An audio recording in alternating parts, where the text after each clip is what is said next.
In this video, I want to bring attention to the distinction between fearful avoidant loud and fearful avoidant quiet. If you're familiar with attachment styles and the fearful avoidant wound, that is a pattern or attachment style when someone has both wounds. It's more rare than other attachment styles. Maybe from 2 to 5% of the population have this wound.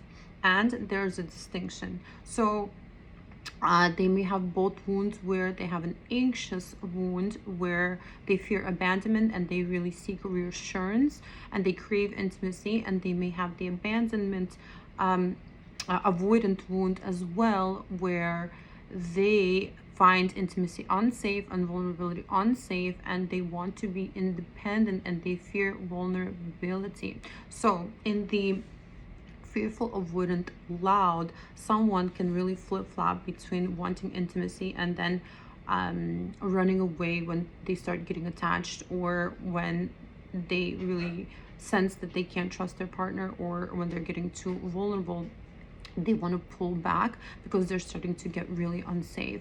So these people in the loud attachment style, they can be really kind, really compassionate. They can have, feel other people's feelings and be accommodating and nurturing, but at the same time, when they don't receive those kind of feelings in return, they may actually become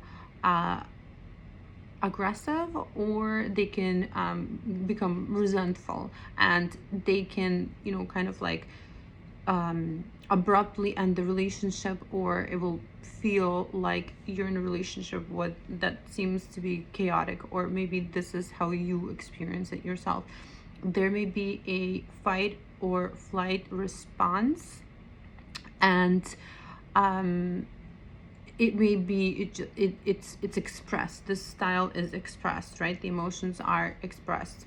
And then there's also the fearful avoidant quiet.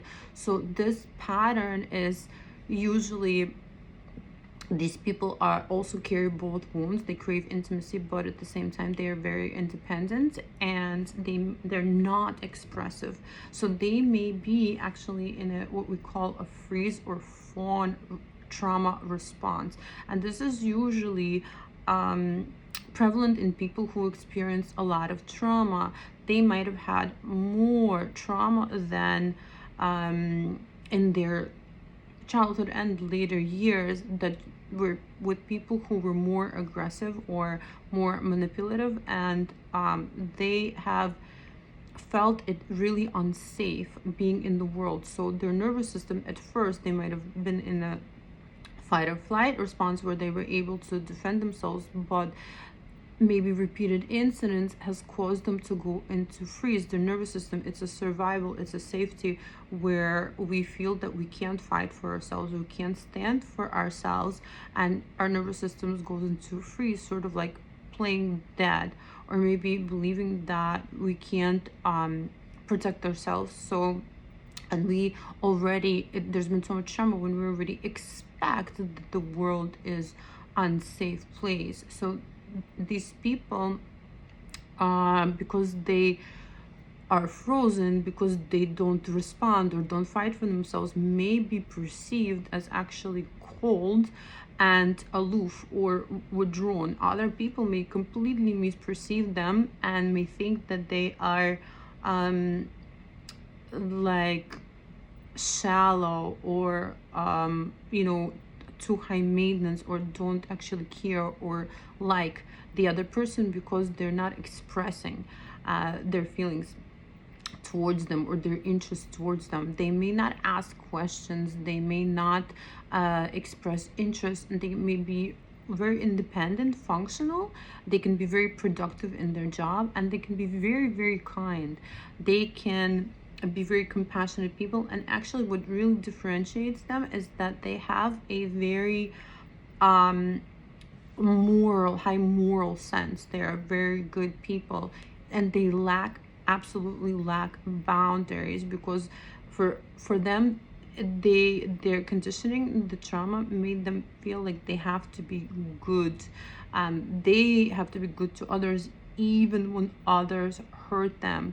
They are conditioned good girls or good boys or good people, and they think that defending themselves, like they almost can't defend themselves or fight or be like rigid or aggressive, because they feel somehow they can't hurt other people. So it can be like wild examples of, when people are hurting them or being obnoxious towards them, they may feel like apologize for, they may say sorry or over explain, and this is just definitive of the style. So these people actually, as a result of not having boundaries, they may attract people who are more manipulative, or people who are takers, people who will actually like trigger their freeze response, move past their freeze response to cause them to react.